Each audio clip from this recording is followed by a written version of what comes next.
जय हिंद। जो हम बायोलॉजी में शरीर के पूरे तंत्रों के बारे में जो अध्ययन कर रहे थे, उस क्रम में आज हम उत्सर्जन तंत्र के बारे में पढ़ेंगे। शरीर के बहुत सारे तंत्रों को हम पढ़ा रखे हैं, जो कि इस चैनल के प्लेलिस्ट में उपलब्ध है। आप जाके देख सकते हैं और बायोलॉजी को अच्छे से समझ सकते हैं। आइए अध्ययन करते हैं। आइए जानते हैं उत्सर्जन तंत्र क्या है। इसको इंग्लिश में एक्सक्रिएटरी सिस्टम बोलते हैं।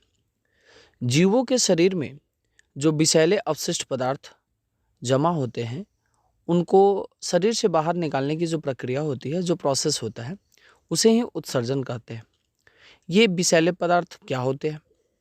तो इन विषैले पदार्थों में यूरिया, अमोनिया, यूरिक अम्ल, इन सारे पदार्थों को शरीर से बाहर निकालने का प्रक्रिया जो होता है, वो क्या होता है? उत्सर्जन होता है। तो उत्सर्जन के द्वारा ही हम शरीर से इन सारे विषैले पदार्थों को शरीर से बाहर निकाल पाते हैं। ये जो उत्सर्जन का काम है, ये शरीर के कुछ मुख्य अंगों द्वारा होता है। उन अंगों में क्या क्या शामिल है? तो किडनी, जिसे आप ब्रिक बोलते हो। दूसरा, त्वचा, जिसे आप स्किन बोलते हो। तीसरा, फेफड़ा, जिसे लंग बोलते हो आप। चौथा, यकृत, जिसे आप लोग लीवर बोलते हो। तो आज इन अंगों के कार्यों के बारे में जानेंगे कि उत्सर्जन में ये अंग कैसे मदद करते हैं। आइए इस पहले अंग के बारे में जानते हैं, जो कि किडनी है, जिसे हिंदी में ब्रिक बोलते हैं। इसके मुख्यतः दो पार्ट होते हैं। देखिए यहाँ पे जो बीन जैसा आपको दिख रहा है, बीज के जैसा, यही आपका किडनी है, जो कि हमने कलर्ड कर रखा है। देखिए, जो हमने किडनी के दो भाग बताया, एक होता है बाहरी भाग, जिसको हम लोग कॉर्टेक्स बोलते हैं, हमने पिक्चर में दिखा रखा है, तथा एक अंदर का भाग होता है, जो क्या होता है? मेडुला होता है। तो बाहरी भाग को क्या बोलते हो आप? कॉर्टेक्स बोला जाता है, और अंदर के भाग को हम लोग क्या बोलते हैं? मेडुला बोलते हैं। आपको पिक्चर में दिख रहा होगा। आइए एक बात और जानते हैं। प्रत्येक किडनी 1,30,00,000 नलियों से मिलकर बनी होती है, जिसको हम लोग नेफ्रॉन बोलते हैं। उन नलियों को क्या बोलते हैं हम लोग? नेफ्रॉन बोलते हैं। नेफ्रॉन ही किडनी की वर्किंग यूनिट है, यानी किडनी की वर्किंग यूनिट जो है वो कौन है? तो नेफ्रॉन होता है। देखिए, किडनी का कार्य क्या होता है? तो किडनी रक्त के प्लाज्मा को छानकर इसे शुद्ध करने का काम करता है। किडनी रक्त में जो अनावश्यक पदार्थ आ जाते हैं, उनको फिल्टर करके पानी के साथ यूरिन के रूप में शरीर से बाहर निकालने का काम करता है। क्या करता है किडनी? तो जो ब्लड के साथ, यानी प्लाज्मा के साथ अनावश्यक जो पदार्थ आ जाते हैं, उनको फिल्टर करके पानी के साथ शरीर से क्या करता है? यूरिन के रूप में, यानी मूत्र के रूप में शरीर से बाहर निकालता है। देखिए, रक्त के शुद्धिकरण की जो प्रक्रिया होती है, वो डायलिसिस कहलाता है। जैसे कभी कभी क्या होता है, किडनी खराब हो जाता है और वो फिल्टर नहीं कर पाता है, तो डॉक्टर के पास जाके आदमी डायलिसिस करवाता है, यानी उसको क्या, ब्लड का प्यूरिफिकेशन करवाना पड़ता है। तो जो रक्त का शुद्धिकरण का प्रक्रिया है, वो क्या कहलाता है? तो डायलिसिस कहलाता है। एक बात और जान लें आप, किडनी के जस्ट ऊपर ही एक एड्रीनल ग्रंथि होती है। किडनी के ऊपर क्या होती है? एक एड्रीनल ग्रंथि होती है, जो कि रक्तचाप को कंट्रोल करती है। रक्तचाप यानी ब्लड प्रेशर को कंट्रोल कौन करता है? तो एड्रीनल ग्रंथि, जो किडनी के जस्ट ऊपर होता है। यहाँ हमने मार्क कर रखा है, यही होता है।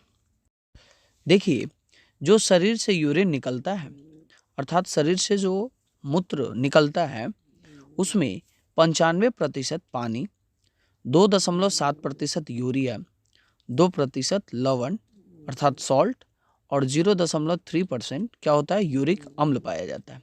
तो इस कॉम्बिनेशन को याद रखेंगे आप कि यूरिन में क्या क्या कितना कितना पाया जाता है। आइए और कुछ बात जान लेते हैं। यूरिन का रंग जो होता है, हल्का पीला होता है। उसमें उपस्थित यूरोक्रोम के कारण ये रंग होता है, जो हमको पीला देखने को मिलता है। तो यूरिन का रंग पीला क्यों होता है? तो यूरोक्रोम के कारण। मानव यूरिन की जो पीएच वैल्यू होती है, कितनी होती है? तो 6 होती है। और किडनी में ही पथरी बनती है। तो किडनी में जब पथरी बनती है, तो उसका क्या नाम होता है? तो कैल्शियम ऑक्जिलेट।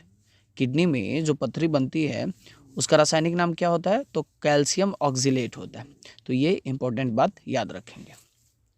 देखिए, दूसरी जो उत्सर्जी अंग है, वो है स्किन, अर्थात त्वचा। जो हमारे शरीर में स्वेट ग्लैंड पाए जाते हैं वो पसीने के रूप में अपशिष्ट पदार्थों को शरीर से बाहर निकालते हैं और शरीर का तापमान नियंत्रित रखते हैं। मानव शरीर का सबसे बड़ा अंग त्वचा ही होता है, ये बात ध्यान रखेंगे आप। पहला बात हमने क्या बोला, जो शरीर में यानी जो स्किन में स्वेट ग्लैंड पाए जाते हैं वो पसीने के रूप में अवशिष्ट पदार्थ को शरीर से बाहर निकालते हैं और शरीर का तापमान नियंत्रित रखते हैं। और मानव शरीर की सबसे बड़ी जो अंग होती है वो क्या होता है, त्वचा ही होता है।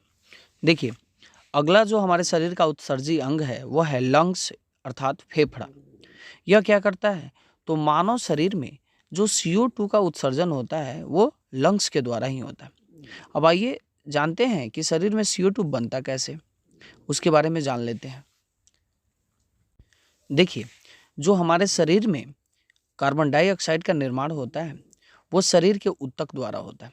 जब ये ऊतक कार्बोहाइड्रेट, वसा, प्रोटीन का मेटाबॉलिक प्रोसेस द्वारा क्या करते हैं, ऊर्जा में जब कन्वर्जन करते हैं यानी जब बदलते हैं, किनको किनको, शरीर के जो ऊतक है हमारे वो कार्बोहाइड्रेट, वसा, प्रोटीन को मेटाबॉलिक प्रक्रिया द्वारा जब क्या करते हैं, भोजन को ऊर्जा में परिवर्तित करते हैं, उसके दौरान कार्बन डाइऑक्साइड बनता है जो कि हमारे शरीर के फेफड़े द्वारा शरीर से बाहर निकाला जाता है।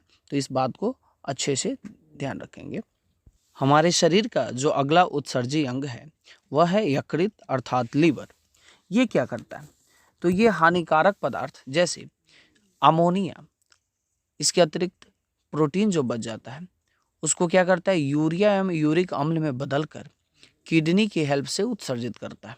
क्या करता है लीवर, तो हमारे शरीर में जो हानिकारक पदार्थ बच जाता है अमोनिया और कुछ जो अतिरिक्त प्रोटीन बच जाते हैं, इनको क्या करता है, यूरिया एवं यूरिक अम्ल में बदलकर क्या करता है, किडनी की मदद से शरीर से बाहर उत्सर्जित करता है। लीवर, आप एक बात जान लें, ये वसा का पाचन करता है। जो फैट्स बच जाता है उसका पाचन करता है कौन, तो लीवर, अर्थात लीवर में ही फैट का पाचन होता है। ठीक है। और सारे जो शरीर में हमारे सिस्टम पाए जाते हैं, तंत्र पाए जाते हैं, उनको हमने पढ़ा रखा है जो कि प्लेलिस्ट में अवेलेबल है, जाके उसको देखें। मुझे आशा है ये वीडियो आपको पसंद आया होगा। अगर पसंद आया हो तो वीडियो को लाइक करें, चैनल को सब्सक्राइब करें और वीडियो को शेयर भी करें। धन्यवाद।